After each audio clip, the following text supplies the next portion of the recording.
राधा राधा राधा राधा राधा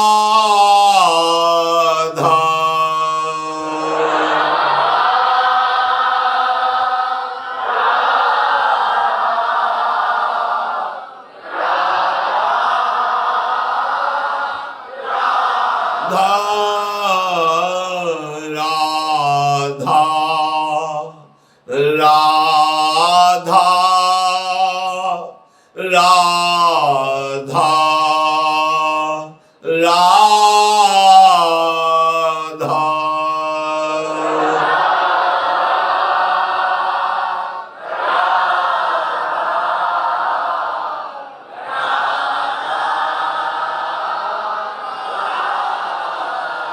श्री राधा वल्लभ लाल की जय।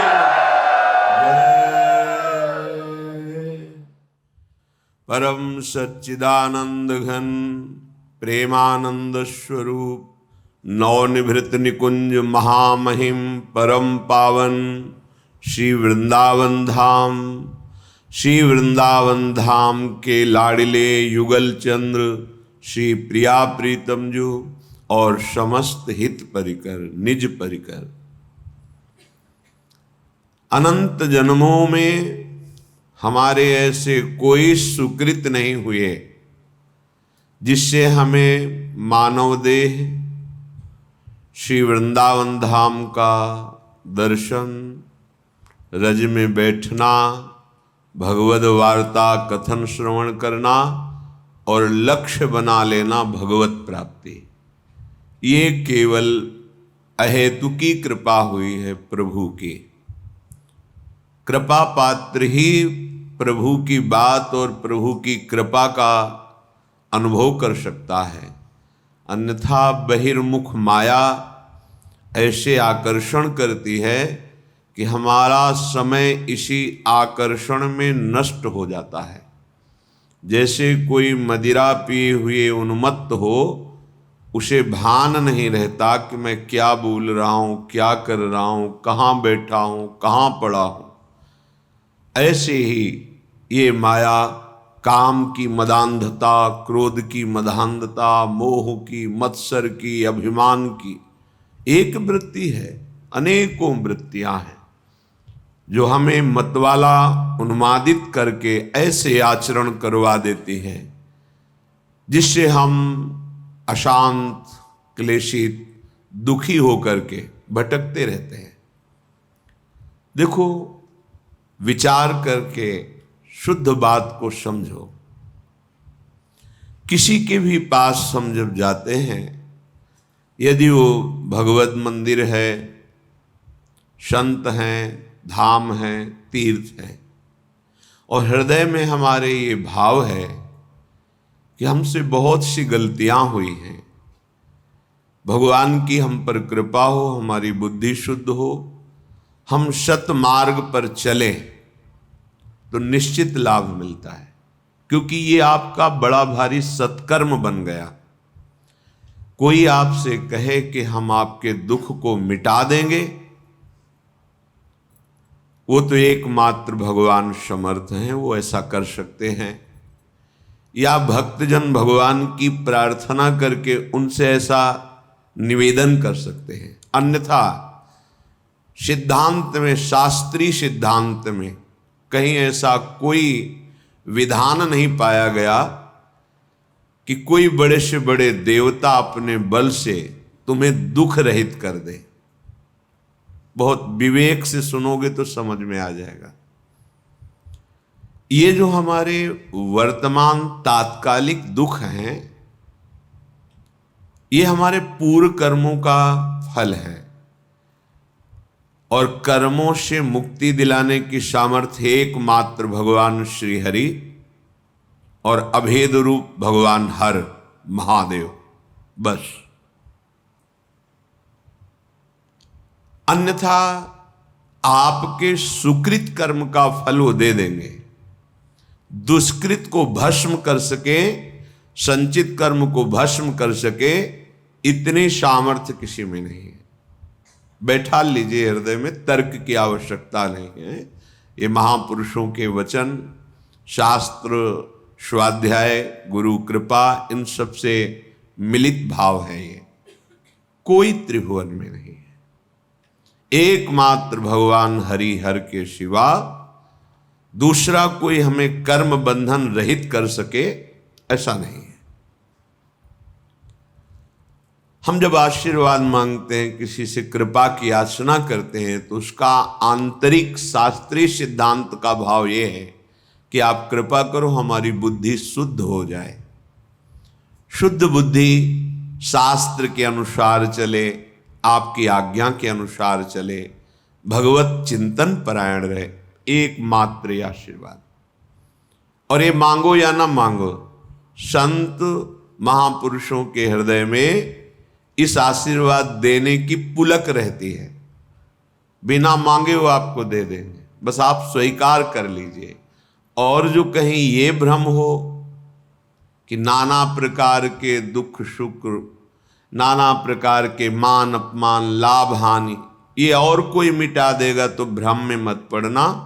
आपका ज्ञान ही आपको इन द्वंद्वों से मुक्त करेगा, दूसरा नहीं।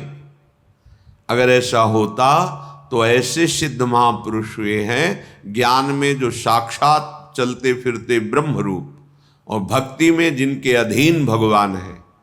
पर ऐसा देखा गया कि जो उन पर श्रद्धा करके, उनकी आज्ञा का पालन करके साधना की, वही द्वंद्वों से मुक्त हो गए। अन्यथा समीप रहते हुए भी वो स्वाद नहीं ले पाए, परमार्थ का रसास्वादन नहीं कर पाए। तभी तो ऐसे महापुरुषों के साथ अभद्र व्यवहार साथ रहने वालों ने किया। उन महापुरुष के आंतरिक रस को, बल को वही पा सकता है जो उनकी आज्ञा के अनुसार उपासना करे। ये सिद्धांत है।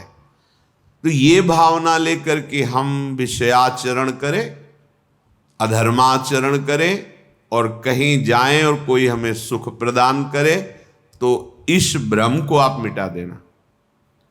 दुख सुख से निवृत्ति आपके ही ज्ञान से होगी। आप अपने ज्ञान के द्वारा अपना उद्धार कर लीजिए। आप अपने ज्ञान को जागृत करते हैं शास्त्र स्वाध्याय से, संत समागम से। अगर आप अपने ज्ञान को ढके रखेंगे और अज्ञान की वृत्तियां बढ़ाएंगे, तो देखो सर्व ज्ञान समुद्र भगवान हृदय में बैठे, फिर भी आप शोकित हैं, दुखी हैं, परेशान हैं। बात को समझिए, कहीं कोई दूसरा उपाय नहीं है। भगवान स्वयं बोले गीता जी में, देवी हृषा गुणमयी मम माया दुरत्तया मामेव ए प्रपद्यन्ते माया मेताम तरन्ति ते। ये बात तुम्हारी समझ में नहीं आ रही कि एकमात्र कह रहे हैं मामेव ये प्रपद्यन्ते। संत महापुरुषों की कृपा होती है कि वो हमारी बुद्धि को अपने कृपा बल से भगवान श्री हरि के चरणों में लगा देते, बस एकमात्र। और तो सब व्यवहार है, प्रपंच है, द्वंद्व है, माया का। संत समागम का सीधा फल है सत्संगति संस्कृति कर अंता। आवागमन, जन्म मृत्यु, दुख सुख, लाभ हानि, ये जो संस्कृति चक्र है, इससे हम मुक्त हो जाएं तो संत कृपा हमारी बुद्धि को प्रभु चरणारविंद में लगा देती। ये बात होती है। हम सोचें कि कोई विषय सुख, इसीलिए जो मानाभिमानी जन होते हैं, विषय सुख आकांक्षी होते हैं, 4 दिन उनकी श्रद्धा दिखाई देती, इसके बाद गायब हो जाती। क्योंकि असत पदार्थों की लाभा आकांक्षा रख करके आप सत मार्ग में कैसे आगे बढ़ सकते हैं? इसके लिए तो दोनों भावों का त्याग करना पड़ेगा, सुख भाव का और दुख भाव का। तभी आप सच्चिदानंद परम प्रेम रस महासुख की प्राप्ति कर पाएंगे।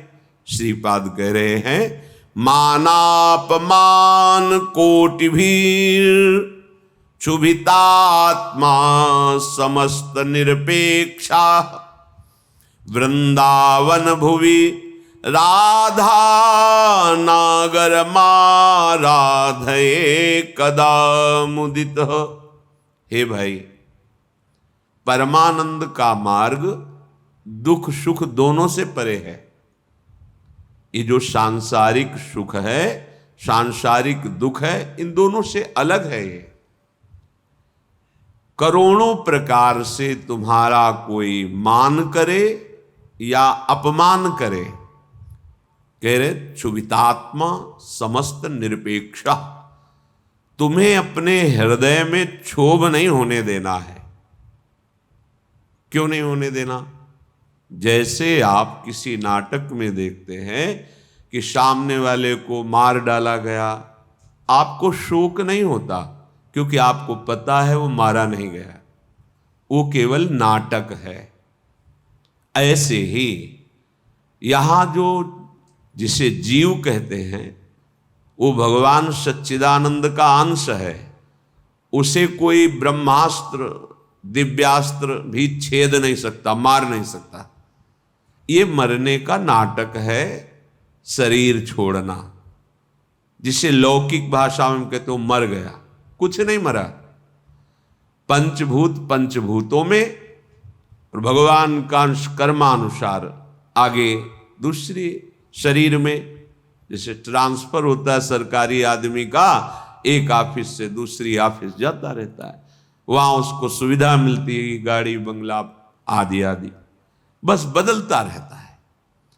अगर कृपा करें और ये बदलाव और आगे बढ़ाना बंद करके अपने चरणों के पास रख लें, तो हम परम सुखी हो जाएं। इसके लिए हमें द्वंद्वों का महत्व मिटाना होगा। अगर मान का आप सुख लेंगे तो अपमान बहुत दुख देगा, राग का सुख लेंगे तो द्वेष बहुत दुख देगा। ये दुख सुख कब तक भोगते रहेंगे? ये अज्ञान के कारण ऐसा अनुभव नहीं। हमारा स्वरूप सहज सुख राशि है। सहज शब्द का अर्थ होता है बिना किसी साधना के, बिना किसी चेष्टा के, बिना किसी कर्म के स्वाभाविक परमानंद। ये हमारा स्वरूप है। जो हमको किसी क्रिया से सुख प्राप्त होता है वो सात्विक सुख होता है, भगवदानंद नहीं। भगवदानंद स्वाभाविक है, सहज है। इसीलिए हमारी लाडली जू का एक नाम है सहजानंद वर्षिणी, सहज में आनंद की वर्षा करने वाली। अब ये सहज शब्द से हमारा परिचय नहीं तो लगता है बिना क्रियाओं से क्या हो जाएगा।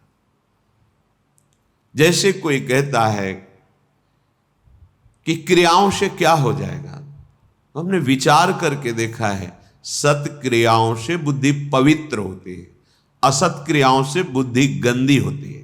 गंदी बुद्धि का गंदा निश्चय होता है, पवित्र बुद्धि का दिव्य निश्चय होता है। बस इतना हुआ क्रियाओं से। और बुद्धि का जब परमात्म स्वरूप में निश्चय होता है तो बुद्धि बुद्धि नहीं रह जाती, वो कृष्णाकार हो जाती, भगवदाकार हो जाती है। यहीं से परमानंद की अनुभूति प्रारंभ होती है। जो क्रियाओं से बुद्धि को पवित्रता मिलती है वो साधु समागम से एक क्षण में मिल जाती है। विश्वसनीय श्रद्धावान एक क्षण में अपनी बुद्धि को उतना पावन कर लेता है जो बहुत वर्षों तक तीर्थ और सत्क्रियाएं की जाएं तब बुद्धि पवित्र होती, वो साधु समागम से एक क्षण। इसीलिए व्रतानि यज्ञ छंदांसि तीर्था नियमा यमाः यथा वरुंधेत सत्संगा सर्वसंगोपहो हिमाम। सत्संग के बराबर किसी को नहीं रखा गया। व्रत नियम तीर्थयाटन वेदों का स्वाध्याय दान पुण्य ये सब एक तरफ और साधु समागम एक तरफ। एक क्षण में बुद्धि को इतना पावन कर दे कि वो प्रभु प्यारे लगने लगे, अपने दोष अपने को चुभने लगे, असहनीय हो जाए। ये साधु समागम का ये आशीर्वाद है, ये कृपा है, ये फल है। मांगने की जरूरत नहीं है। आप श्रद्धा विश्वास पूर्वक साधु समागम करें तो ये आपके अंदर आने लगेगा। देखो परम साधु श्रीपाद प्रबोधानंद जी कहे मानापमान कोटि भीर, करोड़ों प्रकार से तुम्हारा कोई मान कर। ये बिल्कुल ऐसा ही नाटक है जैसे सिनेमा में आप देखते हैं, बिल्कुल ये माया का सिनेमा है। ना मान की यहां सत्ता है, ना कोई अपमान की सत्ता है। पीछे जन्म में हमारे कितने दुश्मन थे, कितने मित्र थे, कितना परिवार था, कितना बैंक बैलेंस था, कितना हम ग्रेजुएट थे, सब खत्म। अगर भगवत प्राप्ति नहीं तो इस जन्म का भी सब खत्म प्रयास। तो ऐसा खेल खेल रहे हैं कि वो सब खत्म हो जाता है, फिर नया। तो ऐसा खेल खेलो जो खत्म न हो। वो क्या है? भगवद स्मरण, भगवद आश्रय, प्रभु की आराधना। मानापमान कोटि भी रक्षु। ये जो हमारे अंदर क्षोभ पैदा होता है किसी भी विषय से, ये अज्ञान से होता है, ये किसी के आशीर्वाद से नहीं मिटेगा। बड़ा आश्चर्य लगता है कि समझते नहीं। आप आशीर्वाद दे दो हमारा मन शांत हो जाए, कोई आशीर्वाद नहीं है। भ्रम में मत फंसना, बात समझना पड़ेगा आपको। विवेक के द्वारा आपको अपनी बात काटनी पड़ेगी, तब आपको शांति मिलेगी। तात्कालिक शांति, जैसे कोई बहुत थका हुआ पथिक आया, वातानुकूलित कक्ष में बैठ गया तो उसको तात्कालिक शांति मिलती, लेकिन स्थायी नहीं। ऐसे ही आप संसार से भटकते हुए, जले हुए, अशांत आए, संत महात्माओं के दर्शन के सभा में बैठे, आपको एक शांति मिली। स्थायी नहीं है ये। स्थायी तब होगी जब उनकी बात मानकर आप अपनी बुद्धि को उस मार्ग में चलाएंगे। ये प्रभाव तात्कालिक है। आपको ये जो आनंद की अनुभूति, एक शांति, एक विशेषता, ये प्रभाव है यहां का। लेकिन ये प्रभाव स्थायी बना रहे असंभव, क्योंकि त्रिगुणों का चक्र चलता रहता है। सतोगुण, रजोगुण, तमोगुण, ये हृदय में चलता रहता है। जब तक आप उपासना के द्वारा त्रिगुणातीत नहीं हो जाते, तब तक ये प्रभाव स्थायी मत मानना। आंसू आ सकते हैं, रोमांच हो सकता है, तो प्रेम लक्षणा भक्ति थोड़ी हो सकती है। वो तात्कालिक सतोगुण का प्रभाव है आपके अंदर। ऐसे वायुमंडल में बैठे हैं कि आपको भागवतिक आनंद की अनुभूति होगी। इसे स्थायी बनाना है तो जो उपदेश है उनको जीवन में धारण करना है। वो आचरण, भगवत स्मरण, भगवत सेवा, भगवत चरणारविंद का आश्रय, ये आपको त्रिगुणातीत करेगा। जब आप त्रिगुणातीत होंगे, किसी गुण का प्रभाव नहीं पड़ेगा, तब एक रस स्थिति आएगी। फिर ये प्रभाव आप विषयी पुरुषों के बीच में बैठ करके भी स्वाद लेंगे इसी आनंद का। आप 1 महीने सत्संग सुन रहे, आपका मन विषयों का त्याग करता चला जा रहा है, प्रभाव पड़। ये विश्वसनीय नहीं है, बात समझ लेना। जहां कुसंग हुआ तहां ऐसे करेगा हाथी का स्नान जैसा। अरे बहुत, एक बार गिरे गया, वो वहीं ले जाएगा। पूरे जीवन सतमार्ग का सावधानी पूर्वक अनुसरण, तब जाके द्वंद्वातीत स्थिति आती है, माया पर विजय प्राप्त करता है। ये जो क्षोभ होता है, किसी भी कोई बोल दिया, कटु बोल दिया, निंदा कर दी, उपहास कर दिया, हृदय में दुख पहुंचा, ये साधना की बहुत बड़ी कमजोर स्थिति है। एक बार एक महापुरुष गंगा के उनके पास, तो उन्होंने कहा कि भेष रंगा के, सीधे साधे गांव की भाषा, भेष रंगा के व्यवस्था की चक्कर में अगर पड़ेगा साधु, बुजुर्ग महापुरुष थे, तो फिर साधुता ही क्या हुई। जब हमारा कोई अपमान करे, कोई गाली दे, कोई निंदा करे, हमारे हृदय में उसका फर्क ना पड़े। जैसे हम नाटक में देखते हैं, तो देख रहे हैं लेकिन पता है झूठा है, असत्य है। ऐसे ही ये नहीं कि भान नहीं हो रहा, भान हो रहा है कि गाली दे रहा है, ये अपमान का, पर उसका अस्तित्व तो नहीं है, वो असत्य वार्ता है, उसकी कोई सत्ता नहीं। जिसकी सत्ता नहीं, उसको जब हम सत्ता देते हैं तो हमारा हृदय दुखी हो जाता है। कह रहे क्षुभितात्मा समस्त निरपेक्षा। इसलिए इन समस्त द्वंद्वों से निरपेक्ष होना है। कैसे? बोले इसी मृत्यु लोक में बहुत सुंदर करुणा करके प्रभु ने उपाय रखा है। क्या? वृंदावन भूमि, वृंदावन भूमि में आओ, दर्शन करो। यहां बहुत सामर्थ्य है हृदय के परिवर्तन करने की, अलौकिक दिव्यता है। राधा नागर माराधे कदा मुदिता, किशोरी और किशोर जी की आराधना में तुम ऐसे आनंद को प्राप्त होगे कि ये कोई भी मान अपमान, दुख सुख, जन्म मृत्यु, ये तुम्हें व्यापेंगे नहीं। आओ वृंदावन का आश्रय लो, वृंदावन के रसिकों का संग करो, तो राधा नागर की आराधना बनने लगेगी। कैसे?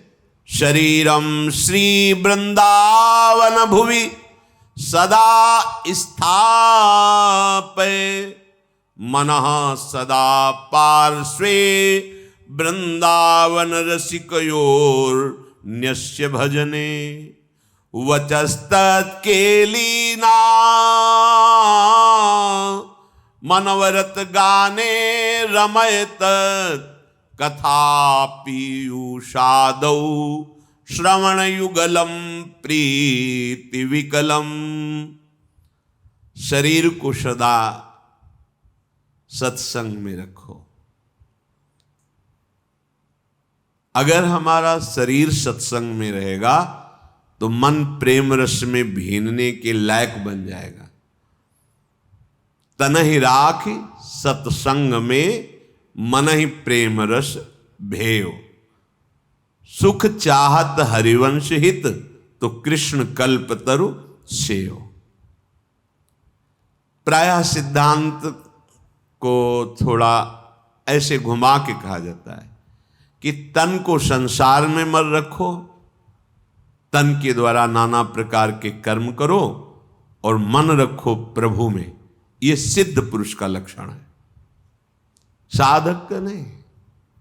यह सिद्ध पुरुष का लक्षण, जिसका मन भगवदाकार है तो विषय प्रपंच संसार के कार्य करता हुआ भी वो ज्यों जल में कमल का फूल रहे, निरपेक्ष रहता है। पर साधक, नवीन मार्ग का पथिक, सत्संग की आवश्यकता है। सत्संग, सत्संग क्या है? नाम सत, रूप सत, धाम सत, लीला सत, उनके प्रेमी जनों के वचन सत। इस पे हैं आप, तो सत्संग में हैं आप। धाम का चिंतन चल रहा है, प्रभु के नाम का जप चल रहा है, रूप का ध्यान चल रहा है, लीला गुण का कथन श्रवण कर रहे हो। कथा पीयूषादौ श्रवण युगलम, अपने दोनों कानों से युगल चंद श्यामा श्याम की कथा, गुण लीला चरित्र, इनका हम पान कर रहे हैं। ये देह वृंदावन रज से युक्त है, वृंदावन का आश्रय है, तो स्थापय मना सदा पार्श्वे। हमारा मन सदैव प्रियालाल के पार्श्व में, समीप में विराजमान रहेगा। मन ही प्रेम रस भयो। देखो, साधक की ऐसी स्थिति नहीं होती कि वो विषय सानिध्य में मन को प्रभु में रख सके। ये विषय का स्वभाव होता प्रमथनशील, व्याकुल करके, उन्माद पैदा करके मन और इंद्रियों को अधीन करता है। विषय पहले, फिर जब मन ही अधीन हुआ तभी तो क्रिया में उतरा। लेकिन सिद्ध पुरुष की ऐसी स्थिति नहीं होती। एक बार विदेहराज जनक से किसी महात्मा ने पूछा कि आप तो पूरा राजकाज संभालते हैं, पूरा रजोगुण का वैभव है, राजसी वैभव, आप विदेह कहे जाते हैं, कैसे विदेह?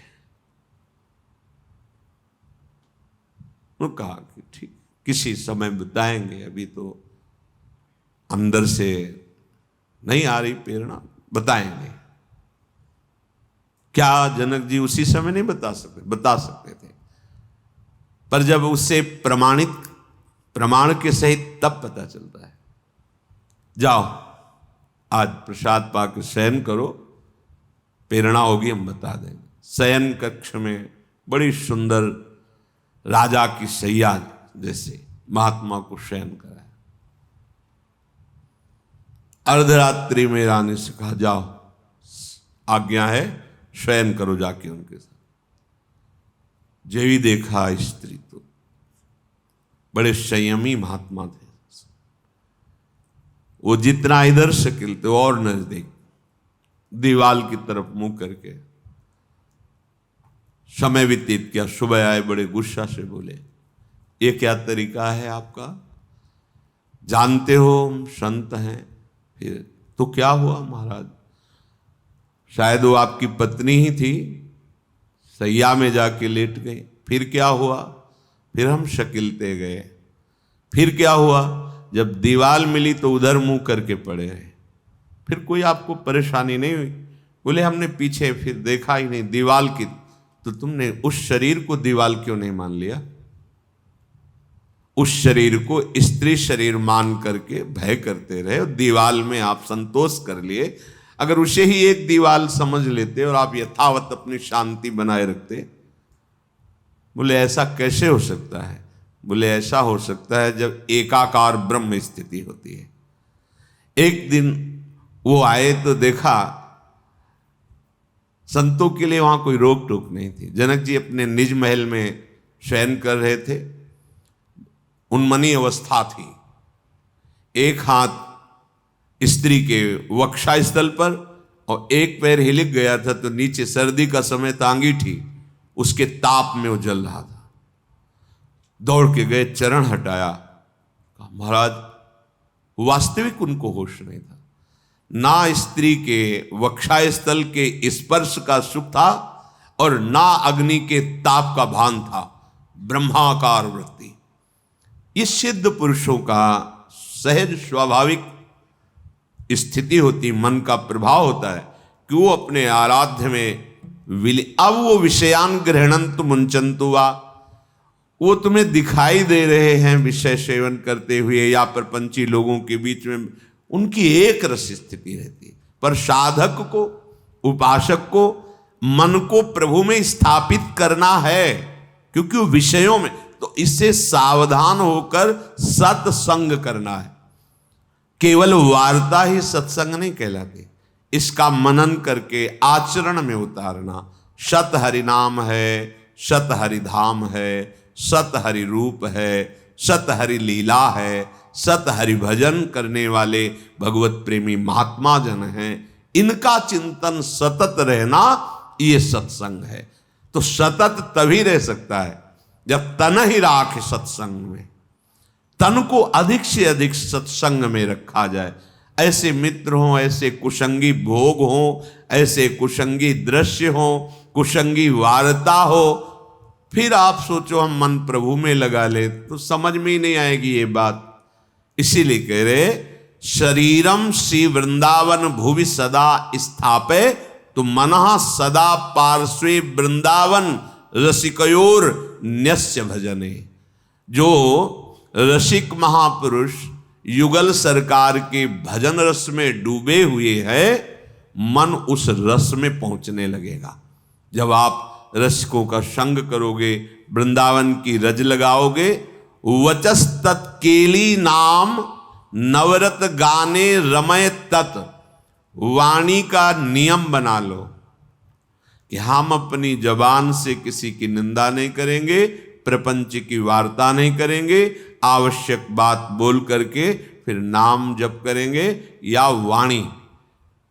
अगर बात आपको समझ में आ जाए तो ये जो श्रीमद् चतुराशी जी है, इसके जो पद हैं, पहली बात तो तुम्हारा कोई भाव न बने, कोई श्रद्धा न बने। और अगर एक बार 84 जी का पाठ 24 घंटे में कर लेते हैं, 45 मिनट लगेंगे रफ्तार से करने में, थोड़ा आराम से गाएंगे तो 1 घंटा, और अपने लोग जैसे मस्ती से गाते हुए परिक्रमा लगाते तो 1.25 घंटे में पूरा ऐसे आराम। एक चतुरासी जी का पाठ करने वाला कभी 84 लाख योनियों में नहीं जा सकता। ये उन महापुरुषों के वचन हैं जिनके अधीन प्रियालाल है। छुट्टी 84 भ्रमंते निर्खय जुगल किशोर। कम से कम 84 लाख योनियों के दुख से तो आप मुक्त होना चाहते, नहीं प्रिया प्रीतम को देखना चाहते, नहीं सेवा चाहते, तो दुख से तो निकलना चाहते। वाणी जी अमोघ है, गुरु कृपा से ही बात समझ में आती है। अगर चतुराशी जी के किसी भी पद को आप कंठस्थ कर ले, कोई एक पद, और उसी को 100 बार 200 बार अंदर अंदर गुनगुनाइए, फिर आप देखिए कैसे आपका हृदय निर्मल होता है, कितनी जल्दी आपके अंदर भागवतिक सद्गुण आते हैं। पर आप कीजिए, घंटों चलते हुए प्रपंच की वार्ता कर लेंगे, पद नहीं गुनगुनाएंगे। व्यर्थ में बैठे मन कल्पना में घूम रहा है, उसको डांट करके नाम में नहीं लगाएंगे। देखो, अगर सुख प्राप्त करना, इसीलिए हम प्रायः आपसे प्रार्थना करते रहते हैं कि ये आशीर्वाद, ये कोई कृपा या कोई पदार्थ दे दे, इस भ्रम में मत रहना। ऐसे ऐसे महापुरुषों के दर्शन हुए हैं जो गुरु कृपा से, इष्ट कृपा से ही केवल उनका दर्शन हो सकता। दिगंबर, शरीर की शुद्ध नहीं, खान पान की, जहां पैर नहीं रख सकते हो ऐसी तपती हुई बालू, उसमें दिगंबर पड़े हैं, ब्रह्मानंद में मगन। आप जब तक अपने आप को सतमार्ग में नहीं लाएंगे, भजन में नहीं लाएंगे, असत मार्ग को त्यागेंगे, कोई सुखी नहीं कर सकता, कोई सुखी नहीं कर सकता। ये बात अंदर बैठा लो। कौन काहू के सुख दुख कर दाता, निज कृत कर्म भोग सुन भ्राता। इसलिए शरीरम श्री वृंदावन भुवि सदा स्थापे, मनः सदा पार्श्वे वृंदावन रसिकयोर न्यस्य भजने। आहा, जो युगल सरकार के भजन में रसिक जन डूबे हुए हैं, मन उनकी आज्ञा में दे दीजिए। अर्थात जैसा वो उपदेश करते हैं वैसे ही मन को चलाइए, तो न्यस्य भजने, वो भजन में समर्पित हो जाएगा। वचस्तत् केली नाम नवरत गाने रमय तत्। वाणी से उनकी केली रस का गान, बड़ा सुख मिलता है श्यामा श्याम को। सबसे बड़ा सुख मिलता है जब उनकी लीला का गायन करके सुनाते हो। जैसे आप गा रहे हो, आज निकुंज मंजू में खेलत नवल किशोर नवीन किशोरी, अति अनुपम अनुराग परस्पर सुना भूत भूतल्प। ये जोरी मुस्कुराती है प्रिया प्रीतम की। बस ये जहां प्रसन्न भये तो क्या होता है, जब राधिका श्याम प्रसन्न भये तो नित्य समीप सुख खींच ले। बस हमारी बात बन गई, हमारे मन को समीप। तो किशोरी मात मानम किमिश कुमारी नुकले, श्री लाडली जी के समीप उनकी सेवा की भावना और भाव देह दोनों प्राप्त हो जाता है। जब लाडली जी घसीट लेती है तो सेवा की भावना और सेवा जिससे संपादित होती, वो देह, जो सेवा संपादन की देह है, वो सच्चिदानंद है, पार्थिव देह नहीं, जन्म मरण वाला मलमूत्र बनाने वाला शरीर नहीं, चिदानंद देह। तब वो देख पाता है, जो यहां श्रीपाद के सदा पार्श्वे, वो देख पाता है अपनी प्राणेश्वरी स्वामिनी के पार्श्व में विराजमान। कैसा अद्भुत सुख। पर वचस्तत् केली नाम नवरत, नवीन नवीन सुख का अनुभव होना चाहिए, तभी मानना हृदय निर्मल हो। एक पद को 100 बार गा रहे तो हर बार आपको नया रस मिल रहा है। नाम जब के हर बार नया सुख मिल रहा है नाम से। राधा राधा राधा, हर बार एक नया अनुराग पैदा हो रहा है नाम के प्रति, नई आसक्ति पैदा हो रही है। कथा पीयूषादौ श्रवण युगल प्रीति विकलम। जब आप प्यारे जू की रूप माधुरी, गुण माधुरी, लीला माधुरी सुनेंगे तो कह रहे प्रीति विकलम, निश्चित ऐसे प्रेम विह्वल कर देने वाली वृत्ति पैदा होगी। ये काम क्रोध लोभ मोह मद मत्सर, ये राग द्वेष मान अपमान दुख सुख, ये छू ही नहीं जाएगा।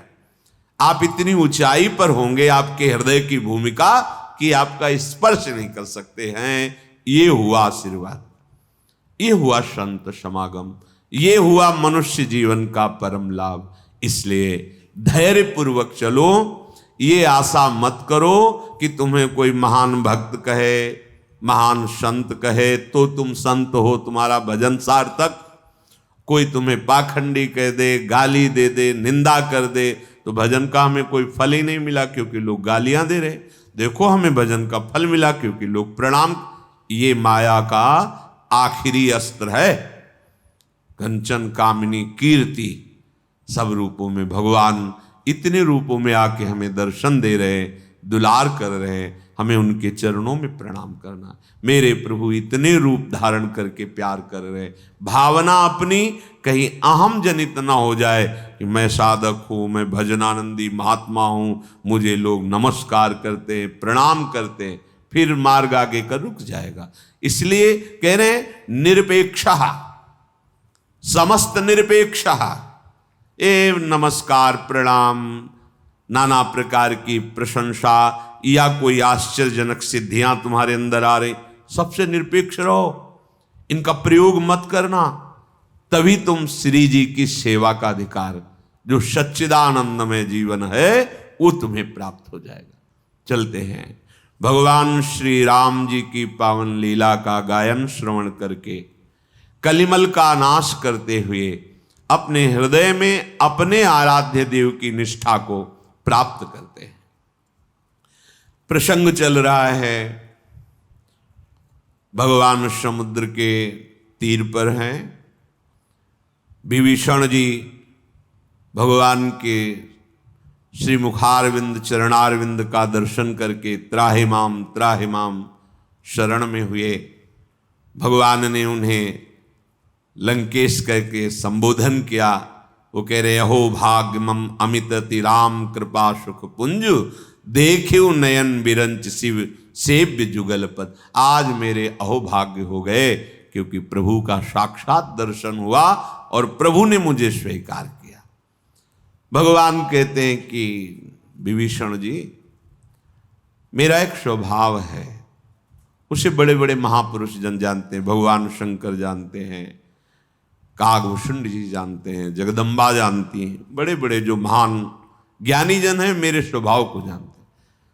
मेरा स्वभाव है कि कोई पूरा विश्व द्रोह करने वाला हो, चराचर जगत का अपराध करने वाला हो, वो मेरी शरण में भयभीत होकर आ जाए तो मैं उसे त्यागता नहीं हूं।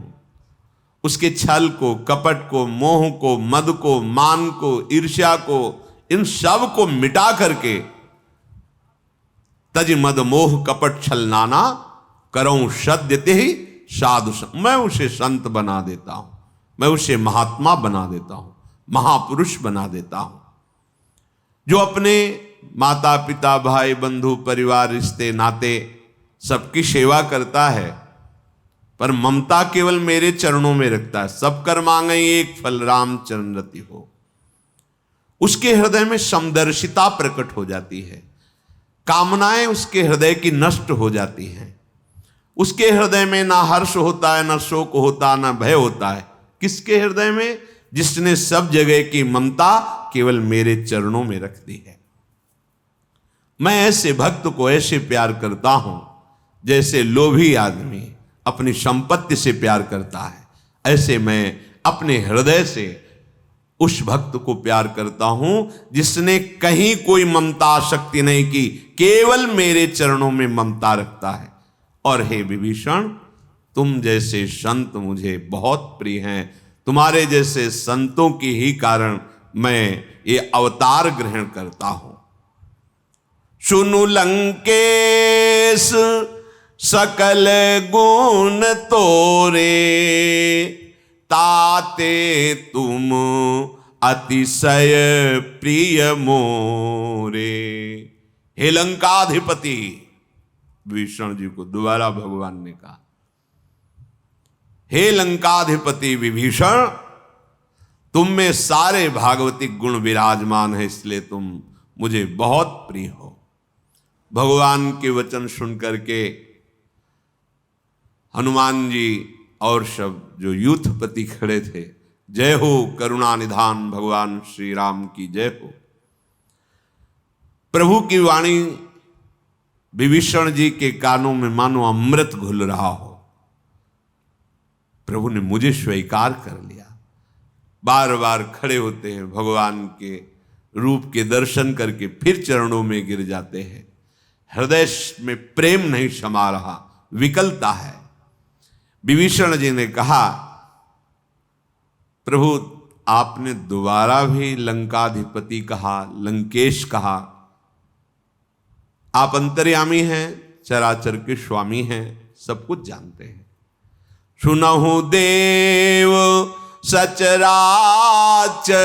स्वामी, प्रणत पाल उर अंतर्यामी।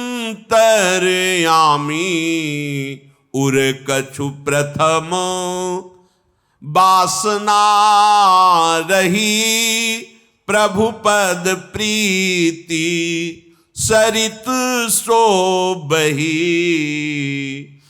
अब कृपालु निज भगति पावनी, देहु सदा शिव मन भावनी।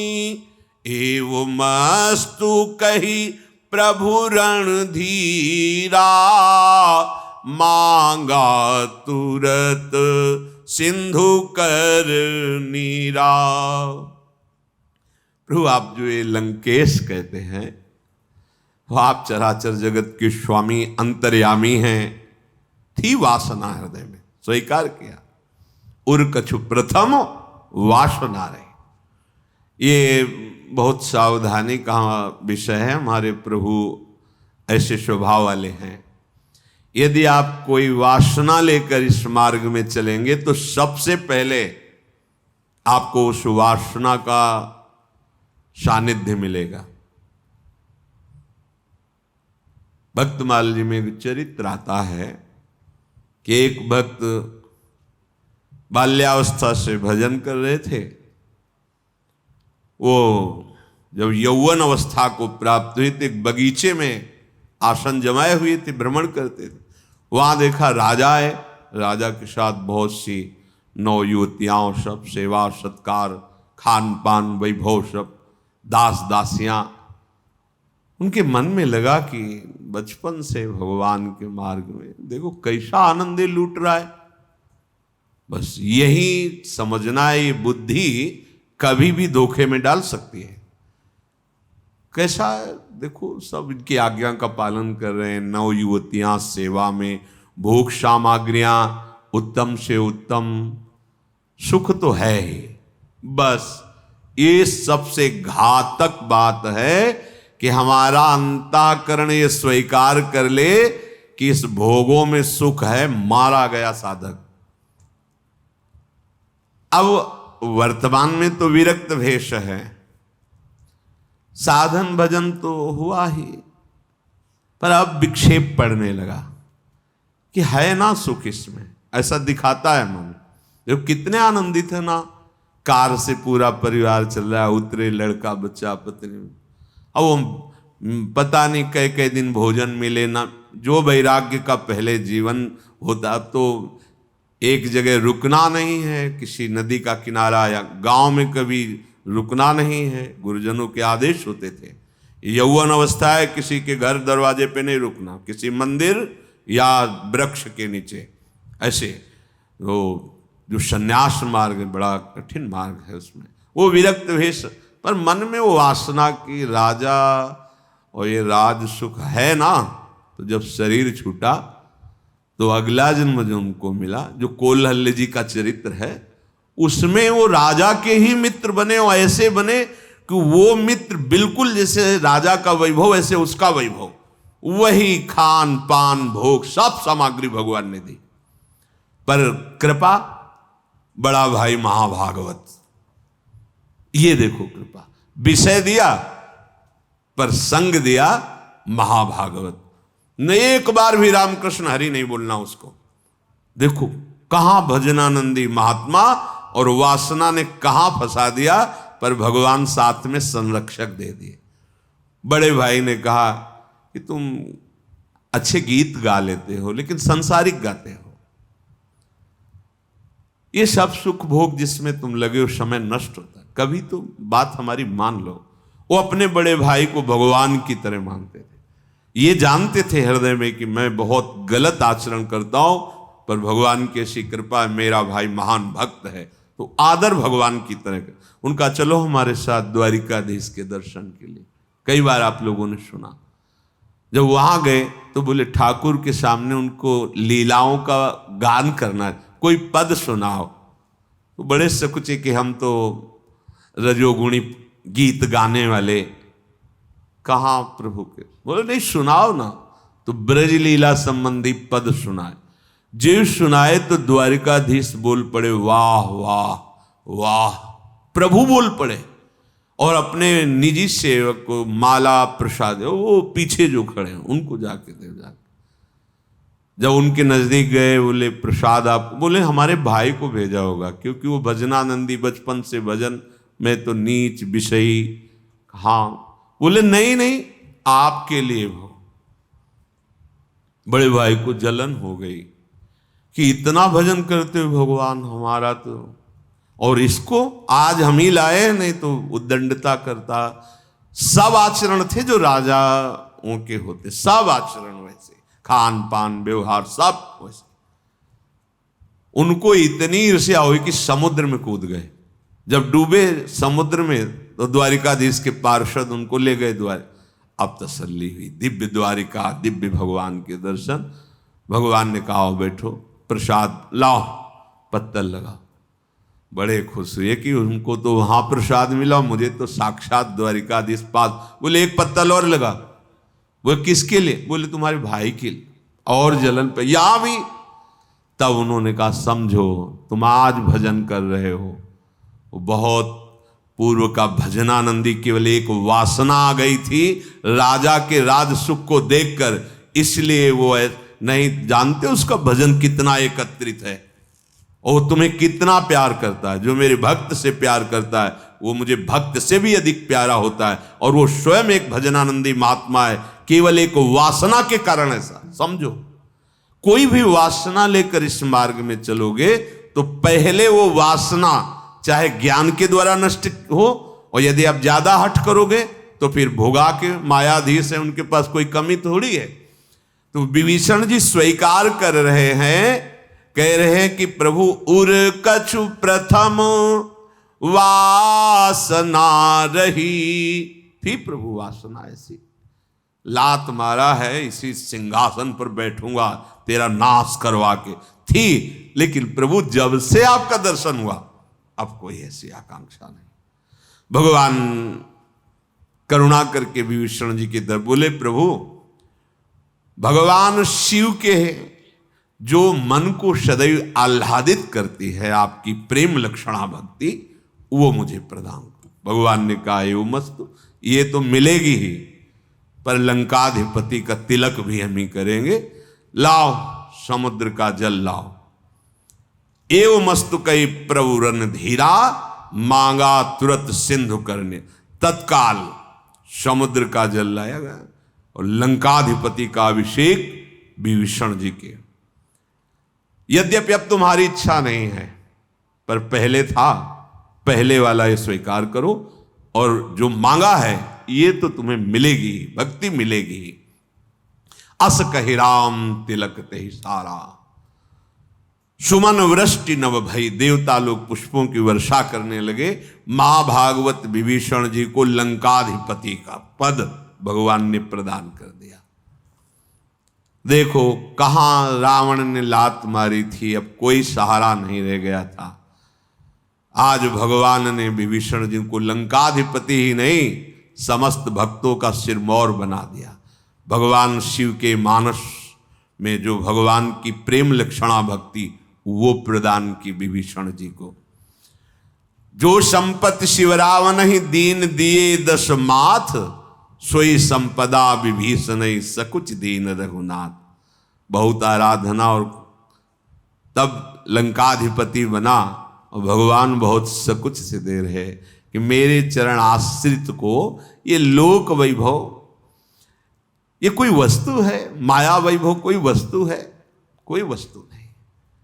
भगवान का प्रेम, भगवान का, अभी क्या है कि हम लोगों की दृष्टि विचार माया में ना, रुपया मिला तो बहुत कुछ मिल गया, सम्मान मिला तो मानो जीवन मिल गया, ऐसा लगता है।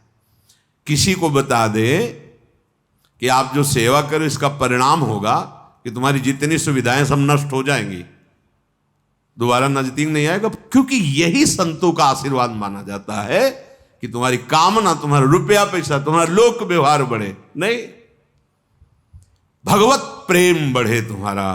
तो कौन चाहता है भगवत प्रेम? जो माया मल से रहित हृदय है वो चाहता है। भगवान ने विभीषण जी को लंकाधिपति और अविरल भक्ति दोनों प्रदान की। ये लोक सुख का रोग जब तक छूटता नहीं तब तक आनंद का अनुभव नहीं होता। हम लोग इसी बात में सब परेशान हैं। कहीं कोई बता दे, चाहे 50,000 किलोमीटर जाना पड़े, बस वो ऐसा आशीर्वाद दे दे, ऐसा जंतुर बांध दे, ऐसा हवन करा दे, ऐसा कुछ खिला पिला दे, बस हमारी कामना जो है वो पूर्ण हो जाए। हम कहते कुछ नहीं करना पड़ेगा। प्रणत कामदम पद्मजार्चितम, देखो संपत्ति भी दी और विरल भक्ति भी दी। और वो संपत्ति, जो संपत्ति शिवराव नहीं दीन दिए 10 मान, सोई संपदई विभीषण सकुच दीन है, कुछ नहीं है ये, ऐसा मान के दे रहे। प्रभु अपना ले, यही सबसे बड़ी बात, पर ये समझ में नहीं आता किसी के। प्रभु तो अपनाए हुए हैं, तुम प्रभु को अपना लो, अपना मान लो। यही सत्संग का सार है कि तुम्हारे हृदय में बैठ जाए मेरे प्रभु। पता नहीं लगता कि किसी को मृत्यु की याद नहीं क्यों नहीं आ रही? तुम्हें समझ में नहीं आ रहा तुम्हारा सब छूटने वाला है? अरे कम से कम जिसे सजा होती उसको तो पता है ना कि 10 तारीख को 10 बजे। यहां तो 10 सेकंड का पता नहीं, फिर भी तुम कल्पनाएं कर रहे हो वर्षों की। सेकंड का भरोसा नहीं। पर यही है माया जो विस्मृति के गर्त में डालकर भगवान से विमुख किए हुए है। सबके हृदय में बसने वाले प्रभु नीति की रक्षा करते हुए कहा, हे वानरराज सुग्रीव और लंकाधिपति विभीषण, अब सलाह दो कि समुद्र कैसे पार करें। क्योंकि बड़े बड़े मगरमच्छ हैं, सांप हैं, बड़ी बड़ी मछलियां हैं जो एक झटके में लील जाएं बड़े से बड़े यूथपति को। ये अपार समुद्र है, इसको पार किए बिना रावण पर आक्रमण नहीं किया जा सकता।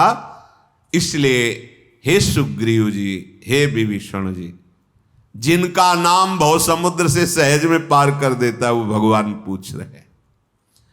विभीषण जी ने कहा, रघुनाथ जी,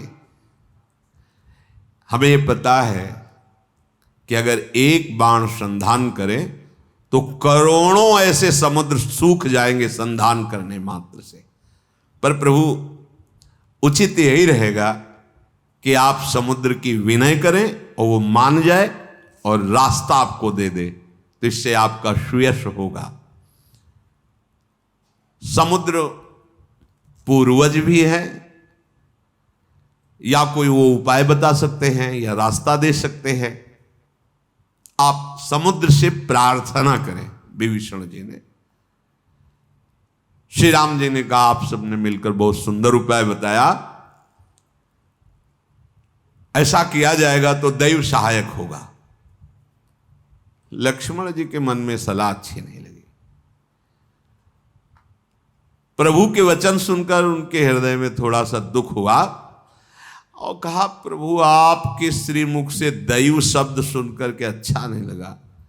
विनय करेंगे, प्रसन्न होंगे, दैव फिर कोई मार्ग बनेगा।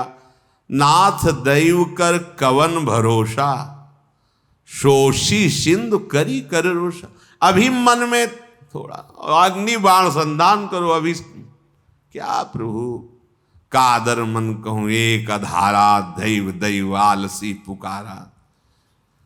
प्रभु जो ये तो आलसी प्रवृत्ति हे दैव है, तुरंत अग्निबाण संधान करो, प्रार्थना की जरूरत नहीं। भगवान शेष हैं, को लगता है कि हमारे प्रभु आंख मूंद के बैठ के हाथ जोड़े समुद्र से प्रार्थना करें। भगवान हंसे और कहने लगे ऐसा ही करेंगे, पर मन में धैर्य धारण करो। पहली बात तो जो विभीषण जी ने कही वो हम करेंगे। प्रणाम किया समुद्र को, किनारे पर कुशासन बिछाया और बैठ गए। जब विभीषण जी प्रभु के पास आ रहे थे तो रावण ने उनके पीछे अपने सीआईडी भेजे, गुप्तचर। क्या होता है, राम स्वीकार करते हैं या तिरस्कार कर देते, क्या होता है, गुप्त रूप से जाओ और देखो ऐसा रूप धारण करना कि उनमें मिल जाओ, कोई जान न पावे। तो उन्होंने बानर का रूप धारण किया था माया से, और सब बानरों में मिल गए थे। जब देखा कि विभीषण जी को भगवान श्री राम लंकाधिपति कहा और इतना प्यार दिया,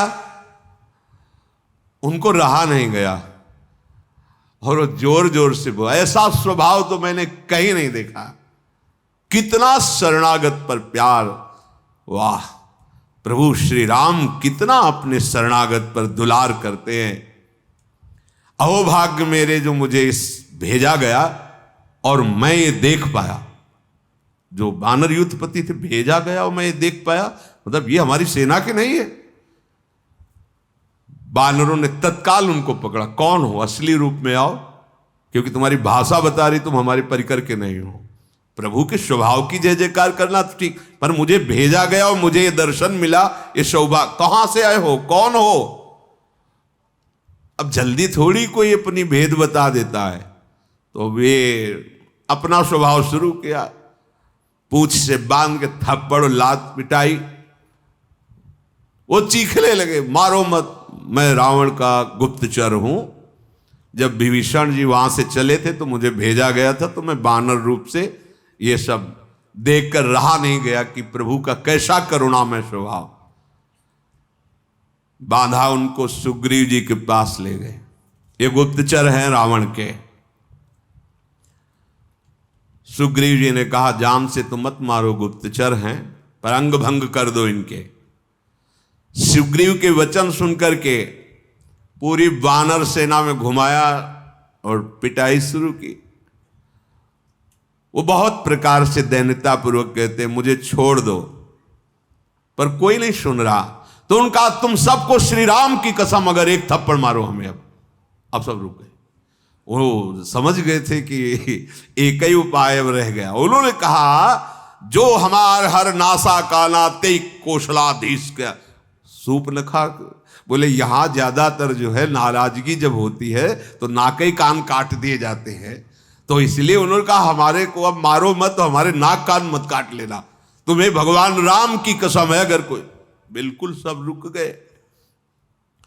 लक्ष्मण जी ने जब देखा कि इनको पता है कि राम नाम उच्चारण करने से, राम की कसम से हम बच जाएंगे, तो नजदीक गए और उनको बंधन मुक्त किया और बड़ा दुलार किया लक्ष्मण जी ने कि मेरे प्रभु का आश्रय और मेरे प्रभु का नाम तुमने उच्चारण करके बचने का भाव किया, छोड़ दो इनको। लक्ष्मण जी ने कहा कि मैं कुछ शब्द लिख के देता हूं, रावण के गुप्तचर हो, रावण को जाके देना और मुख से कह भी देना, कह देना, अरे कुल घातक, ये लक्ष्मण के शब्द हैं। कहे मुखागर मूढ़ मम संदेश उदार, सीता देई मिलो न त आवा काल तुम्हार। अय दशग्रीव रावण, मैं कृपा से ये बात संदेश भिजवा रहा हूं, भयवश नहीं। तू अभी आ जा और प्रभु के पैर पकड़ ले, सियाजू को वापस कर दे, बच जाएगा। नहीं तो काल की भी सामर्थ्य नहीं कि रघुनाथ जी के बाण से तेरी रक्षा कर सके। निश्चित समझ तो विनाश के कगार पर खड़ा है। दूतों ने लक्ष्मण जी के चरणों में साष्टांग प्रणाम किया और भगवान श्री राम की जय जयकार की। चल पड़े। रास्ते में वो भगवान के रूप और स्वभाव की चर्चा परस्पर कर रहे थे। लंका में आए, रावण के चरणों में प्रणाम किया।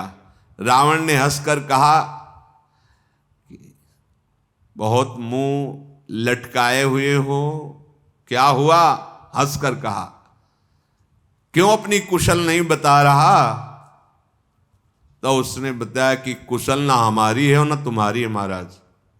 विभीषण जी को जाते ही राम जी ने लंकाधिपति बना दिया है और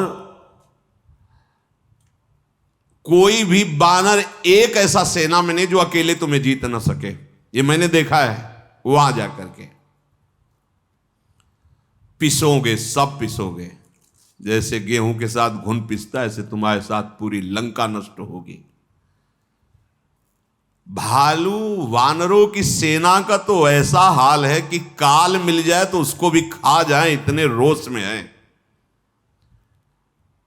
ये तो कहो समुद्र बीच में आ गया इसलिए आप हंस रहे हो।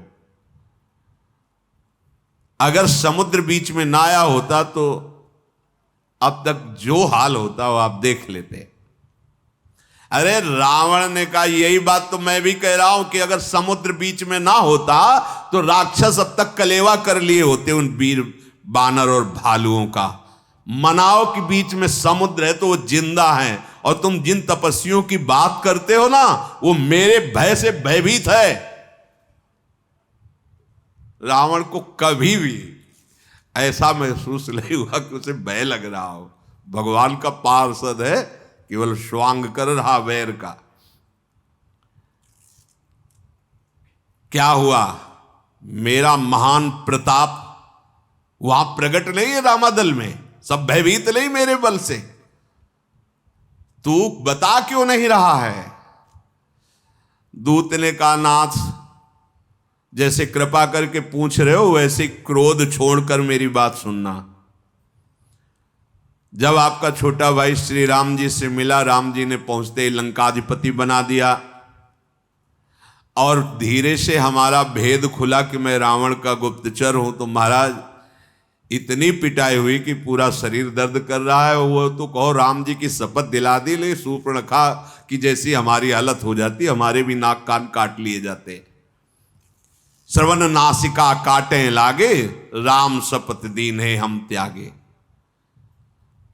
और नाथ आप पूछ रहे हो कि यूथपति कौन कौन, सेना कैसी, तो हमारे तो दो ही लोग हैं, दो ही मुख हैं। अगर करोड़ों मुख वाला कोई हो और सेना का वर्णन करना चाहे तो वर्णन नहीं कर, इतनी सेना है महाराज। एक से एक भयंकर विशाल बल वाले रीछ और बानर हैं। जिसने नगर में आके जलाया था ना और आपके पुत्र अक्षय कुमार को मारा था, वो सब बानरों में आप ऐसा समझ लीजिए थोड़ा कम ही है। दूतों ने बताया जेहि पुर दहेऊ हतेऊ सुत तोरा, सकल कपिनु महा तेहि बलु थोरा। अमित नाम भट कठिन कराला, अमित नाग बल विपुल विशाला। दुविध मयंद नील नल अंगद गद विकटासी, दधिमुख के हरि निसठ सठ जामवंत बलरासी। ये कपि सब सुग्रीव समाना, इन सम कोटिन गनई को नाना। राम कृपा अतुलित बल तिन्हि, तृण समान त्रय लोक ही गनहि। असमय सुना श्रवण 10 कंधर, पद्म 18 जूथप बंदर, नाथ कटक महा सो कपि नाही, जो न तुम्हें जीते रन माही, परम क्रोध मीजहि सब हाथा, आयसु पैन देहि रघुनाथा। नाथ आपने पूछा कि सेना, तो प्रभु जिसने नगर को जलाया और आपके पुत्र को मारा, हमने ऐसा अनुभव किया कि सब बानरों में वो कम बल वाला है, मतलब इनसे भी एक से एक असंख्य नाम वाले, असंख्य संख्या में कठोर भयंकर स्वभाव वाले, असंख्य हाथियों का बल एक एक यूथपतियों में। कैसे वर्णन करें महाराज, कुछ नाम याद कर लिए हैं। द्विविद, मयंद, नील, नल, अंगद, गद, विकटास, दधिमुख, केहर, निसठ, सठ, जाम्बान, ये सब महाबल राशि यूथपति हैं। और इनमें सब में सुग्रीव जैसा बल है। एक दो नहीं महाराज, करोड़ों ऐसे यूथपति हैं। श्री राम की कृपा से अतुलनीय बलशाली है। इस समय उनमें ऐसा बल बढ़ा है कि त्रिभुवन को तिनका समझ रहे हैं, बस आदेश की जरूरत है। मैंने ऐसा सुना है वहां कि 18 पद्म तो सेनापति हैं बानरों के, लाख, करोड़, अरब, खरब, ऐसे तो पद्म संख्या जो होती है उसमें पद्म 18, जूथप बंदर, जूथप मन सेनापति, 18 पद्म सेनापति हैं। सेना कितनी महाराज, इसकी तो गणना नहीं। और महाराज हर सेना का जो शूरवीर योद्धा है, सेनापति की तो बात जाने दो, वो हाथ मसल रहे हैं कि बस आदेश करो रावण की अभी खोपड़ी मीस दे जाके। महाराज रघुनाथ जी आज्ञा नहीं दे रहे हैं। कितने तो ऐसे कह रहे हैं प्रभु से कि आप आज्ञा करो, हम समुद्र को पी जाएंगे, रास्ता मांगने की जरूरत नहीं है, मछली और मगरमच्छ इन सबको खा जाएंगे। कितने ऐसा करें, आप आदेश करो, इतने पर्वत तोप देंगे कि समुद्र में मार्ग बन जाएगा। मर्द गर्द मिलवहीं 10 सीसा, ऐसे वचन कहा। सब कह रहे हैं बस आदेश करो, मिट्टी में मिला देंगे 10 कंधर रावण को। महाराज उनकी गर्जना, उनकी तर्जना, ये ऐसा लग रहा है कि प्रभु आदेश कर दे तो लंका को लील जाएंगे। ऐसे ऐसे महान यूथपति है। सब बानर भालू वैसे ही सूरवीर हैं, पर राम की उन पर कृपा है, इसलिए वो संग्राम में एक बानर करोड़ों काल को जीत सकता है। ये इसमें कोई बड़ी बात नहीं है। ताको कछ प्रभु अगम नहीं, जाको तुम अनुकूल।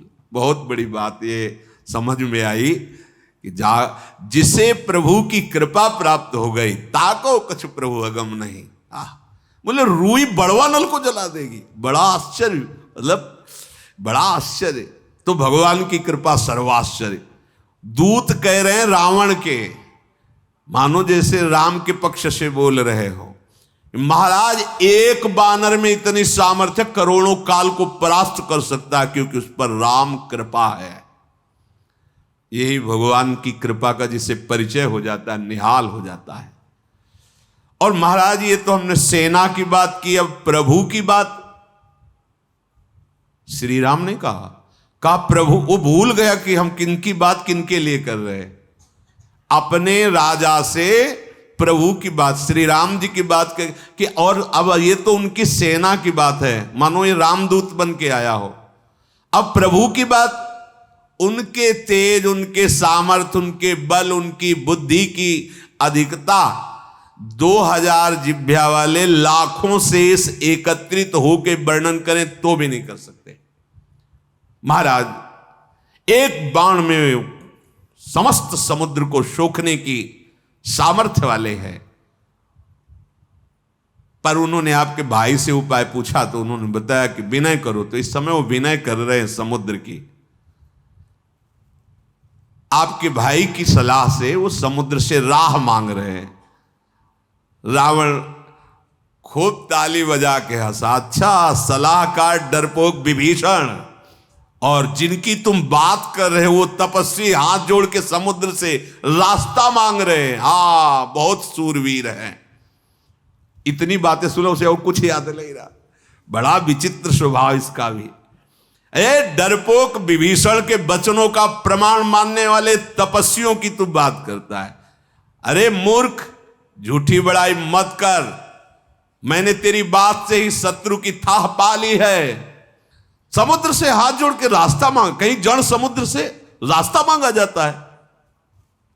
अरे जिसका सलाहकार भाई विभीषण डरपोक निष्कासित लंका से, उसको विजय मिलेगी, विभूति मिलेगी, और खूब ठहाका मार के रावण हंसा।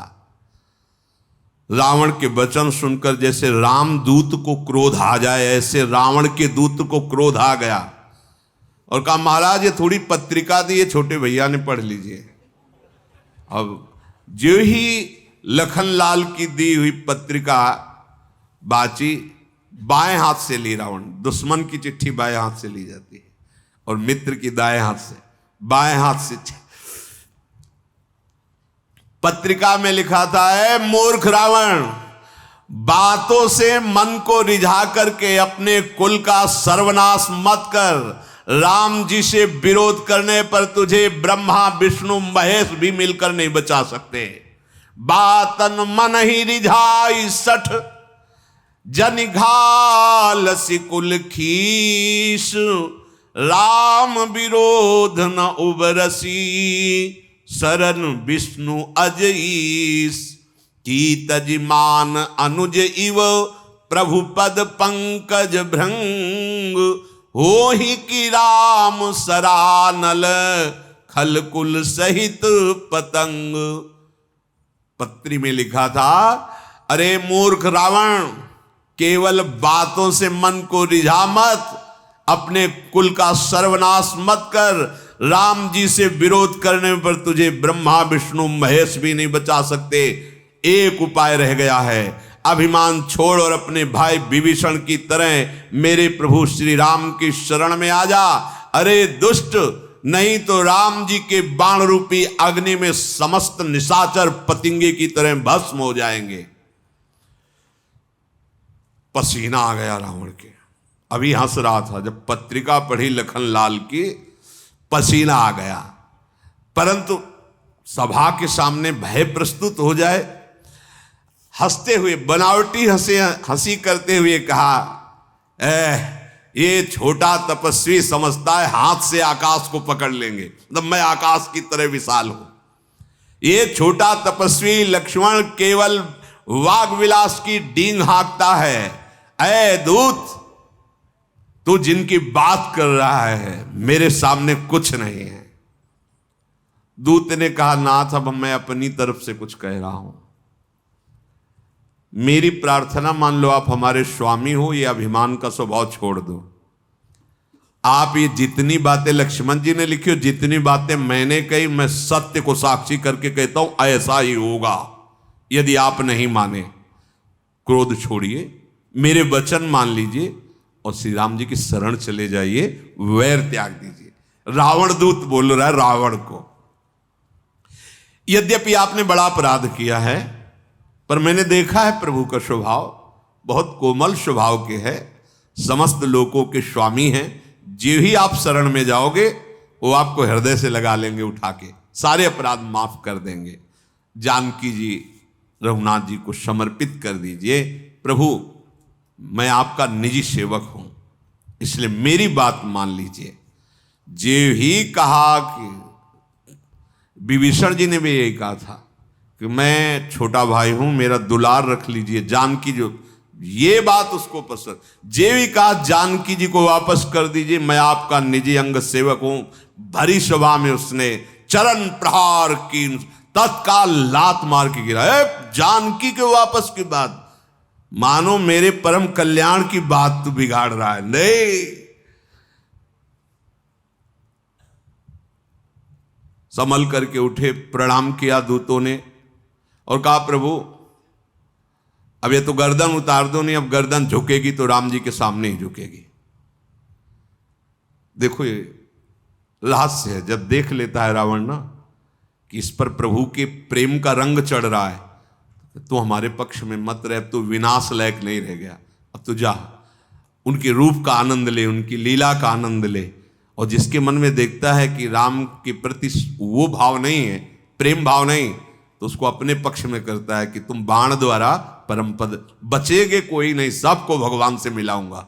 मानो आंतरिक संकल्प रावण का है कि कोई नहीं बचेगा, सबको भगवान की प्राप्ति कराऊंगा। एक जैसे संत महात्मा जन भक्ति से, तो ये अपने विवेक से भगवान से वैर करके सब पूरे कुल को तारेगा। जिसको अंदर देखता है कि भगवान की भक्ति आ गई है, तो अपमानित करके भगा, लंका में प्रवेश नहीं, जाओ रामादल। वो प्रणाम किए और श्री राम जी की कृपा से परम गति को प्राप्त हुए। भगवान की कृपा, वो आपस हुए, भगवान के चरणों में गए, भगवान की कृपा हुई और वो परम धाम को प्राप्त हुए। ये अगस्त्य ऋषि के शाप से राक्षस भाव को प्राप्त हुए थे।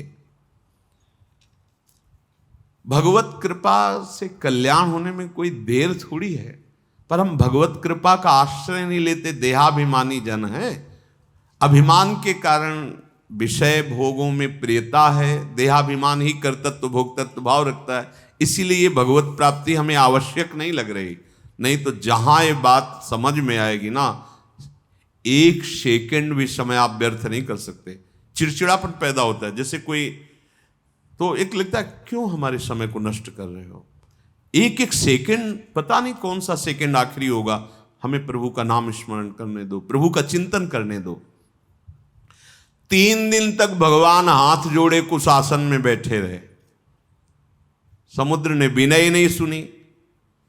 तब लक्ष्मण जी वाली बात आ गई याद कि प्रभु अग्नि बाण ही इसके लिए है, इसका विनय ठीक ज्यादा है नहीं। तो बोले राम शकोप तब भय बिन होए न प्रीति। समझ गया, उपवास करके 3 दिन हो गए, हाथ जोड़े बैठे हैं, लेकिन इसकी समझ में नहीं आया। लाओ लक्ष्मण बाण सरासन आनु, शोषों बारिधि बिशिख कृशानु। लाओ अग्निबाण, अभिसंधान करता हूं और इस पूरे समुद्र को अग्निबाण से भस्म कर देता हूं। ये मूर्ख विनय नहीं मान रहा, ये कुटिल स्वभाव वाला है, ये नहीं समझेगा। अग्निबाण लाओ, क्योंकि नीति कहती सठ सन विनय, कुटिल सन प्रीति, सहज कृपन सन सुंदर नीति, ममता रत सन ज्ञान कहानी, अति लोभी सन विरति बखानी, क्रोधी सम कामी हरि कथा, ऊसर बीज बये फल जथा। कुटिल कपटी के साथ प्रीति करने वाला कभी सुखी नहीं होता। कंजूस आदमी को उदारता का चाहे जितना उपदेश करो, वो दान पुण्य करने वाला नहीं। कंजूस आदमी, अगर किसी कंजूस से उदारता का उपदेश करो और ममता में फंसे हुए को ब्रह्म ज्ञान की चर्चा सुनाओ, और लोभी को वैराग्य की बात बताओ, और क्रोधी को शांति की बात बताओ, और कामी को भगवान की दिव्य लीलाओं की चर्चा, ये सब ऐसे ही बेकार हो जाता है जैसे ऊसर में बीज बोने से। अस कही रघुपति चाप चढ़ावा। लक्ष्मण जी प्रसन्न हुए, हाँ ठीक है प्रभु, यही उपाय ठीक है। संधान्यो प्रभु विशिख कराला, उठी उदज उर अंतर ज्वाला, मकर उरग झख गन अकुलाने, जरत जंत जल निधि जब जाने, तो कनक थार भरी मणि गन नाना, आयो विप्र रूप आयो। आ गए महाराज समुद्र जी। जे ही भगवान ने अग्निबाण संधान किया, समुद्र में आग पैदा होने लगी, हाहाकार मच गया। बड़े सुंदर सुंदर रत्न भर करके और ब्राह्मण रूप में आए, क्योंकि जानते भगवान नमो ब्रह्मणे देवाय गो ब्राह्मण हिताय च, मारेंगे नहीं इस रूप में, तो आ त्राहि माम। 3 दिन से उपवास करे थे, आ जाते भैया, तो तुम्हारी भी जय होती कि भगवान प्रार्थना की, समुद्र आ गए, नहीं आए। कनक थार भरी मणिगन नाना विप्र रूप आयो तजमाना। तो यहां सिद्धांत वर्णन कर रहे हैं कि काटे ही पे कदरी फरे कोट जतन को सींच और विनय न मान खगेश सुन डांटे ही पे नवनीच। अगर कोई विनय कर रहा है तो विचार कर, भले कोई छोटा ही विनय पर विचार करना चाहिए। ये तो सर्वलोक महेश्वर भगवान विनय कर रहे हैं। तो बोले भाई जो केला है चाहे करोड़ों उपाय से सींचो, वो काटने पे ही नवीन नवीन अंकुरण देता है, बढ़ता है। ऐसी जो दुष्ट स्वभाव, खल स्वभाव, जड़ स्वभाव है, नहीं समझ में आता। कुछ ऐसा जड़ स्वभाव होता है, भगवान विनय कर रहे, कुछ आसन में बैठे, हाथ जोड़े, उपवास कर रहे, नहीं समझ में आ रहा। और जहां अग्निबाण संधान किया तो कनक तार भरी मन। तो भगवान भयभीत होकर समुद्र ने भगवान के सामने प्रणाम किया, कहा प्रभु मेरे दोष को क्षमा कीजिए। नाथ हमारी जड़ स्वभाव वृत्ति ही है, जड़ स्वभाव की है। गगन समीर अनल जल धरनी इनके नाथ साज जड़ करनी। हम लोग जड़ स्वभाव में आते हैं। प्रभु आपकी माया की प्रेरणा से ही हम प्रकट हुए हैं, सृष्टि प्रकट हुई है, सब ग्रंथों ने गाया है।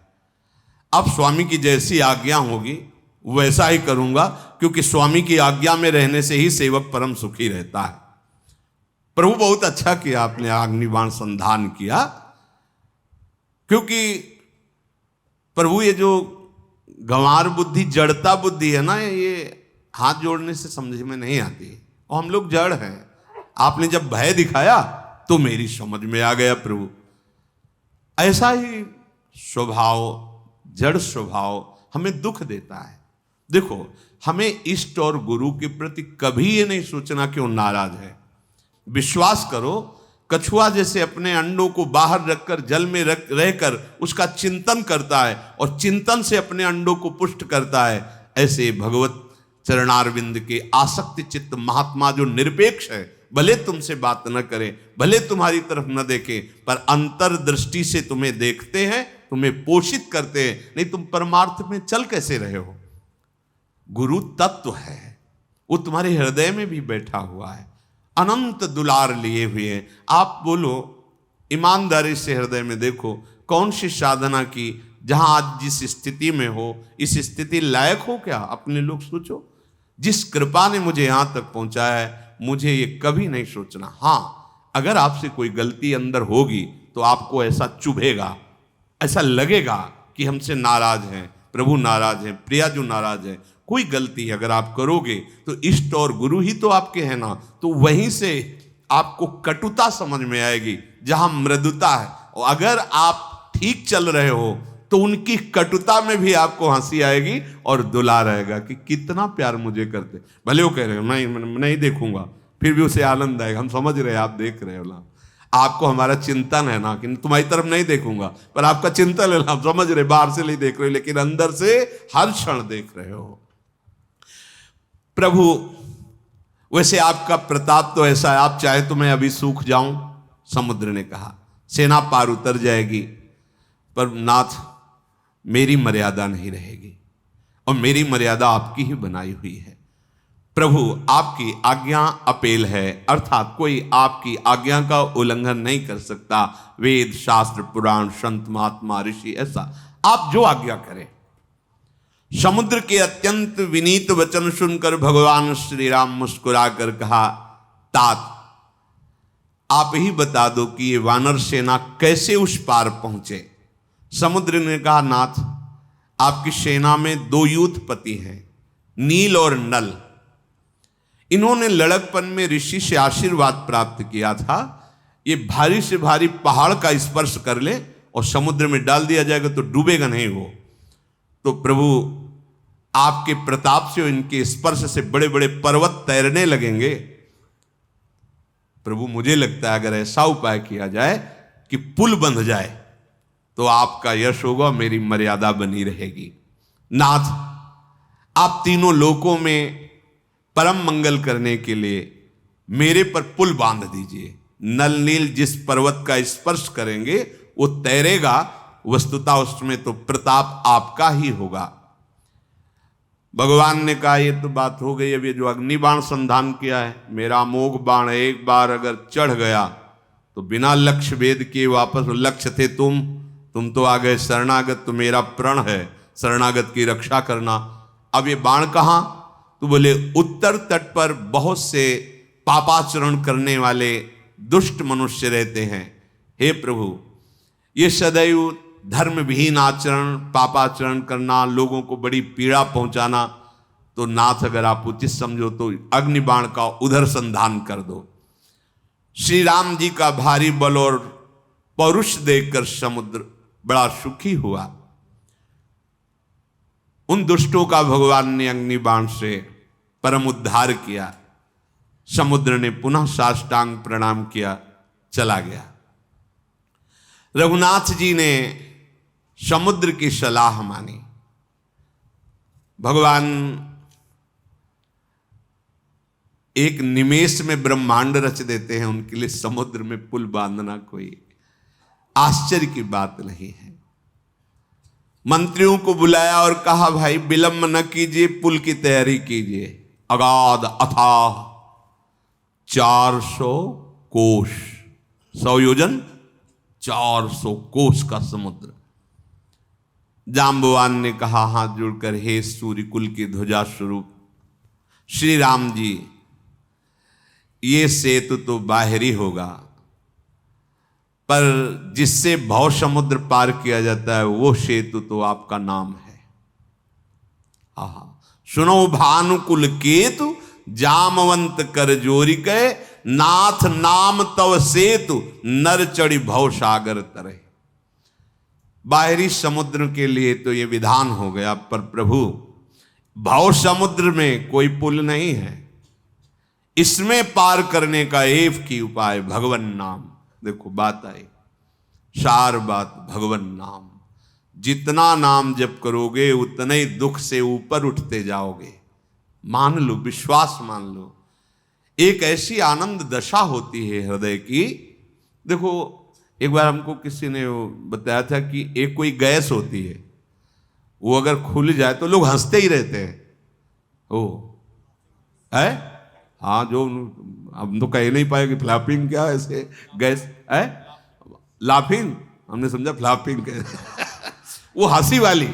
एक गैस में इतनी ताकत है कि कोई कितना भी डिप्रेशन में वो हंसता ही रहेगा गैस में। भगवान के नाम में इतनी ताकत नहीं कि हर दुख मिटा के तुम्हें आनंद में रहे। सोचो, प्रकृति की एक गैस है, प्रकृति की एक औषधि है जो बेहोश करके अंग काट दे तो भी पता ना चले। भगवान के नाम में धन्वंतरी जी ने कहा सब औषधियों का शोध करने पर पता चला भगवान नाम में जितनी रोग निवारण, दुख निवृत्ति, शोक निवृत्ति सामर्थ्य उतनी किसी औषधि में नहीं। धन्वंतरी जी के वचन है।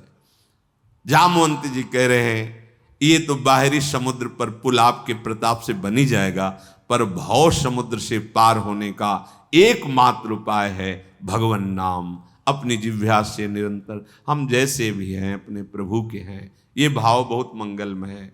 हमारे प्रभु को ऐसा हो तभी स्वीकार होगा, ऐसा नहीं है।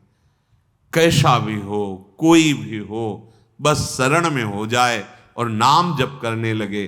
खुद आप देख लेना, हमारी प्रार्थना मान लीजिए, कई बार प्रार्थना करते हैं पर थोड़ा रंग चढ़ता है, फिर वो हवा चलती है, ऐसी फिसल जाते हैं। जैसे हम एक बार प्रार्थना की कि 24 घंटे होते हैं, आप एक घड़ी 24 मिनट हमें प्रभु को दे, तो उसमें तर्क होने कि बस में चलते हुए कर ले, कार्य करते। यार तुम 24 घंटे में 24 मिनट एकांत में प्रभु को नहीं दे सकते? अरे चलते फिरते वो ओवर टाइम वाला नाम लेंगे ना, और जमा होगा हमारे पास। 24, एक घड़ी, आधी घड़ी, आधी में पुण्य आधी। अगर हम एकाग्रता पूर्वक जपे तो कैसा रहेगा? 24 घंटे में 24 मिनट मेरे प्रभु के लिए, यद्यपि जीवन प्रभु के लिए, पर जैसे निराश होके, तो निराश होके हम कहते हैं वैसे तो पूरा जीवन प्रभु के लिए, पर वैसा नहीं कर सकते हो तो समय समर्पित कर दो, पर 24 मिनट तो ऐसी प्रार्थना है। ऐसा कौन सा कार्य तुम्हारा है जो तुम इतने बिजी हो कि 24 मिनट नहीं निकाल सकते प्रभु के लिए? आप देख लो अपने जीवन के समय को कैसे व्यर्थ करते हो, और 24 मिनट के लिए हमसे तर्क करते हो कि वो गाड़ी में चलते हुए जप सकते हैं, वो कार्य कर, इसके लिए तो है ही उपदेश, चलते फिरते उठते बैठते खाते पीते हर समय नाम जप करो, वो तो अहो भाग्य है। लेकिन इस 24 मिनट को तुम कार्य प्रणाली नहीं भाई। जब तुम्हारे लिए कह दिया कि 24 घंटे में सो मेहनत करो, जो भी कार्य, 24 मिनट निकाल के प्रभु के लिए, माला से बिना माला से जो नाम प्रिय लगे, राधा राधा राधा। अरे देखो कितना एकांत में तुम्हें आनंद। बोले मन नहीं लगता, मन भागता, भागने तो तुम बैठ जाओ, तुम बैठ जाओ, वो लग जाएगा एक दिन। तुम नाम पकड़ो। अच्छा ये नाम है, इसमें तो उपांश और मानसिक का भेद नहीं। आप ऐसे को राधा राधा राधा राधा राधा राधा राधा राधा राधा राधा 24 मिनट आप करके देखो, आंख मूंद लो, राधा राधा राधा राधा राधा राधा राधा राधा राधा राधा राधा। अब इसमें मन लगने की बात है, इसमें तुम्हें कोई प्राणवायु का संशोधन करना है? अधिक से अधिक राधा राधा राधा राधा, कृष्ण कृष्ण, जो नाम प्रिय हो। आप देख लेना, आप खुद देख लेना, आपको पता नहीं होता।